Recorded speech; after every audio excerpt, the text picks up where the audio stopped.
Bismillahirrahmanirrahim. Assalamualaikum warahmatullahi wabarakatuh. Innal hamdalillah nahmaduhu wa nasta'inuhu wa nastaghfir wa na'udzu billahi min shururi anfusina wa min sayyiati a'malina may yahdihillahu fala mudilla lahu wa may yudlil fala hadiya lahu. Wa asyhadu an la ilaha illallah wahdahu la syarika lah wa asyhadu anna Muhammadan abduhu wa rasuluh. Allahumma salli wa sallim ala nabiyyina Muhammad wa ala alihi wa ashabihi wa man tabi'ahum bi ihsanin ila yaumiddin. Para bapak dan ibu sekalian, saudara dan saudariku yang semoga Allah Subhanahu wa taala senantiasa merahmati kita semua, rahimani wa rahimakumullah. Doa merupakan ibadah yang agung. Doa merupakan inti dari ibadah, sebagaimana diisyaratkan oleh Nabi kita yang mulia sallallahu alaihi wasallam dalam hadisnya dari sahabat yang mulia Nu'man bin Bashir radhiyallahu anhuma, bahwasanya Nabi sallallahu alaihi wasallam bersabda, ad-du'a'u huwal ibadah. Ad-du'a'u huwal ibadah. Doa adalah ibadah. Doa merupakan ibadah. Dan hadis ini seperti dengan Nabi menyebutkan dalam permasalahan berkaitan dengan haji, Nabi menyebutkan al-hajju arafah. Haji itu intinya wukuf di padang Arafah. Dan tidaklah Nabi menyebutkan demikian. Misalkan dalam masalah haji tadi, al-hajju arafah, tidak lain tidak bukan untuk menunjukkan pentingnya wukuf di padang Arafah. Karena ketika berhaji, banyak amaliyah haji yang lainnya selain dari wukuf di padang Arafah. Namun Nabi menyebutkan al-hajju arafah, haji itu wukuf di Arafah, menunjukkan tentang besarnya peran wukuf di Arafah adalah ibadah haji. Begitu pula ibadah selain berdoa kepada Allah Subhanahu wa taala. Sangat banyak ibadah-ibadah yang lain selain berdoa. Namun Nabi menyebutkan ad-du'a wal ibadah. Doa adalah ibadah.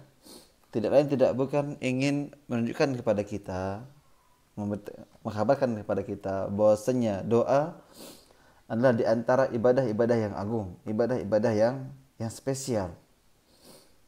Karena seorang tak kalah berdoa, dia menampakkan bahwasanya dia butuh kepada Allah Subhanahu wa taala. Menganggap dirinya lemah dan dia butuh pertolongan Allah Subhanahu wa taala.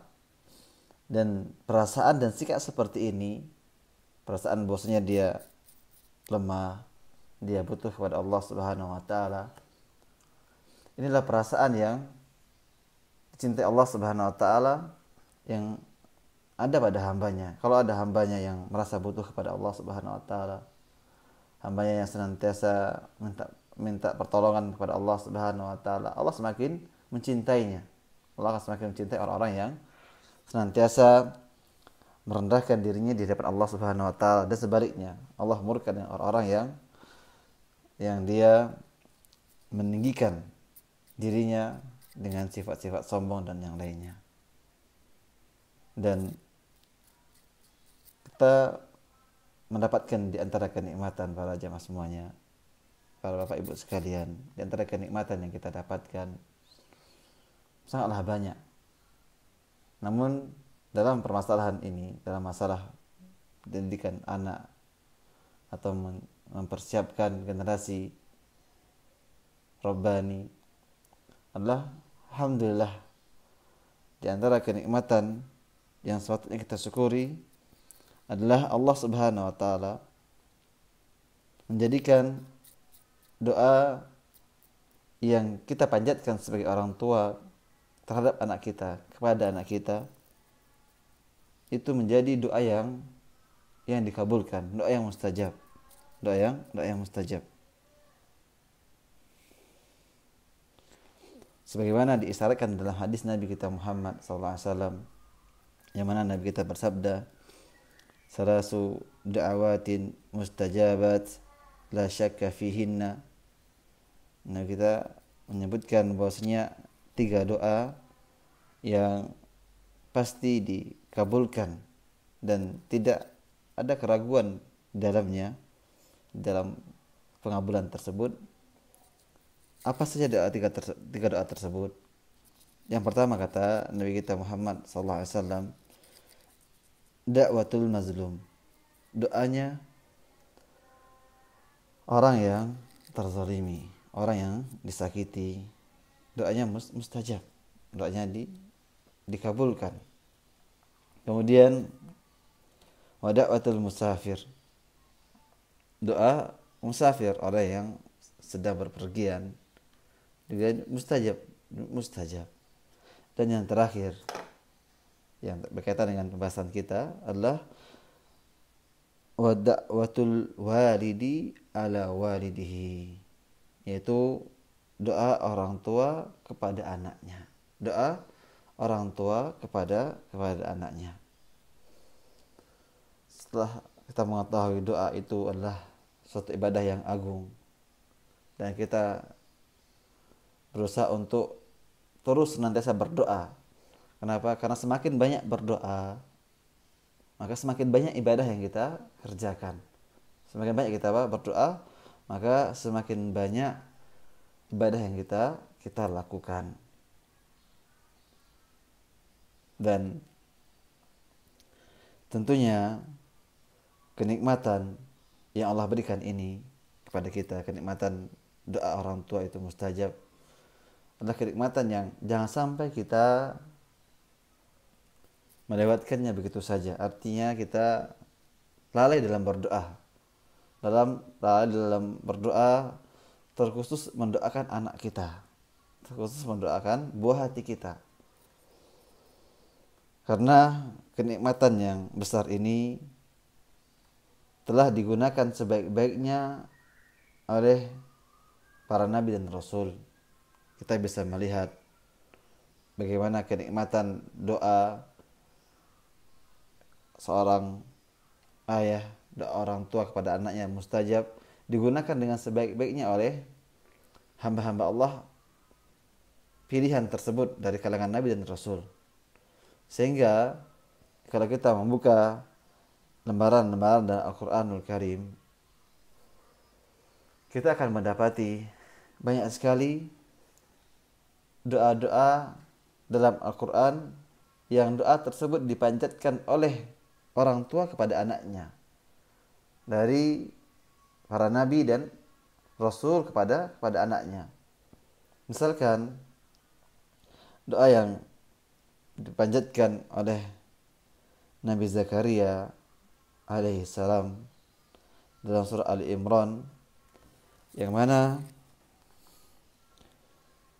Allah Subhanahu wa taala berfirman, hunalika da'a Zakaria rabbah.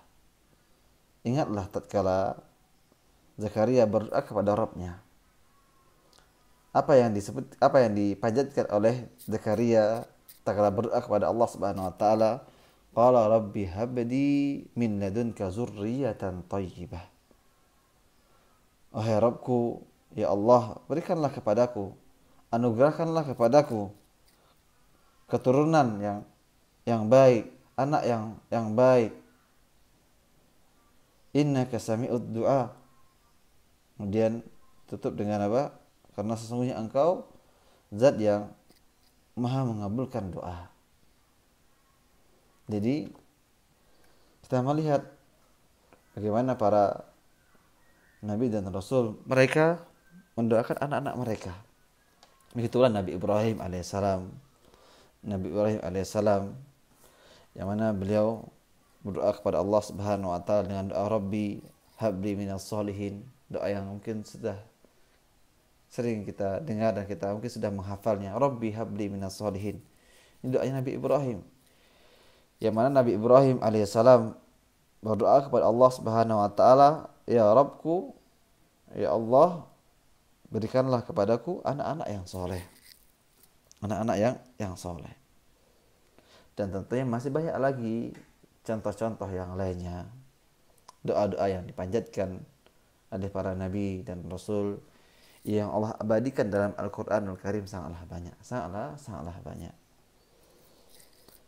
Yang mana semua doa tersebut adalah doa kebaikan untuk anaknya, mendoakan kebaikan untuk anaknya, supaya anaknya menjadi anak yang baik, supaya anaknya dijauhkan dari kesyirikan, supaya anaknya senantiasa di atas kebenaran, supaya anaknya senantiasa di atas ketaatan. Semua doa-doa tersebut, kalau kita lihat dalam Al-Qur'anul Karim, semua doa orang tua kepada anaknya adalah doa-doa yang baik, doa-doa yang baik. Maka jangan sampai kita malah berdoa sebaliknya. Kalau dalam Al-Quran kita dapatkan doa orang tua kepada anaknya doa yang baik, maka jangan sampai kita doa sebaliknya, mendoakan keburukan untuk anak kita. Jangan sampai kita mendoakan keburukan kepada anak kita. Karena kita lihat dan kita mengetahui bahwasanya doa orang tua mustajab. Doa orang tua mustajab. Maka jangan sampai karena kemarahan sesaat, kekesalan sesaat, emosi yang timbul sesaat mendatangkan penyesalan nanti pada kita. Tak kalah kita meluapkan dengan mengata-ngataan kepada anak kita dengan perkataan doa yang buruk, doa yang jelek.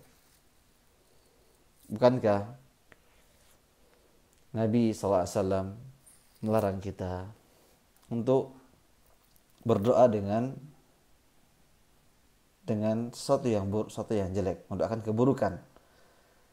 Nabi SAW bersabda dalam hadisnya, la tad'u ala anfusikum wa la tad'u ala auladikum wa la tad'u ala amwalikum.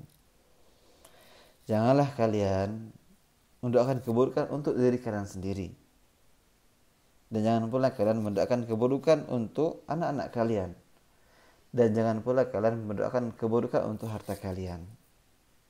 Maka jangan sampai kita terkena emosi kita berdoa kepada Allah SWT dengan doa yang jelek, doa yang buruk. Dan yakinlah doa yang buruk tersebut yang kita tujukan untuk anak kita, kalau doanya telah menembus langit, dikabulkan oleh Allah Subhanahu wa taala, yakinlah kita akan menyesal. Kita akan menyesal. Betapa banyak orang tua yang dia menyesal atas ucapannya. Begitu banyak orang-orang yang menyesal atas ucapannya, atas doanya. Apalagi yang didoakan keburukan adalah buah hatinya.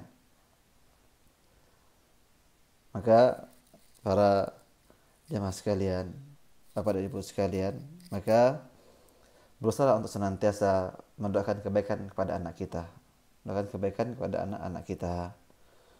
Dan kalau kita sudah selama ini sudah berusaha dari sisi mungkin faktor-faktor ilmiah atau duniawiyah yang mendukung agar anak kita bisa menjadi anak yang baik, dengan cara kita sekolahkan di sekolah yang bagus, kita sekolahkan di pondok pesantren, kita sekolahkan di ma'had yang ada, dan kita ajarkan mungkin dengan ajaran yang baik, dan kita pilihkan bakat-bakat yang baik untuk anak kita arahkan dengan hal yang baik. Namun kalau kita masih mendapati anak kita belum seperti yang kita harapkan, mungkin kita hanya terfokus dengan usaha-usaha zahir saja. Kita mungkin tidak bersungguh-sungguh dalam meminta kepada Allah Subhanahu wa taala agar kita diberikan anak yang soleh, anak yang baik, anak yang pintar, anak yang berbakti. Karena ini adalah perkara yang penting. Mendoakan anak adalah di antara perkara yang penting agar kita bisa mendapatkan anak yang soleh, anak yang soleh, buah hati yang baik, dengan cara berdoa kepada Allah Subhanahu wa taala. Nampakkan bahwasanya kita lemah, kita lemah. Nampakkan bahwasanya kita dalam mendidik anak kita sangat banyak kekurangan kita, dan tidak ada yang bisa melengkapi kekurangan tersebut. Tidak ada bisa yang mendatangkan kebaikan bagi anak kita kecuali semua atas izin Allah Subhanahu wa taala. Maka dari itu berdoalah kepada Allah Subhanahu wa taala, semoga Allah Subhanahu wa taala berikan kita anak-anak yang soleh. Rabbi habli minas solihin, Rabbi habli minas solihin. Semoga Allah berikan kita seluruhnya anak-anak yang soleh. Baiklah, mungkin ini sedikit faedah yang saya sampaikan pada kesempatan pagi hari ini. Saya tutup dengan doa kafaratul majlis. Subhanakallahumma wa bihamdika asyhadu an la ilaha illa anta astaghfiruka wa atubu ilaik. Assalamualaikum warahmatullahi wabarakatuh.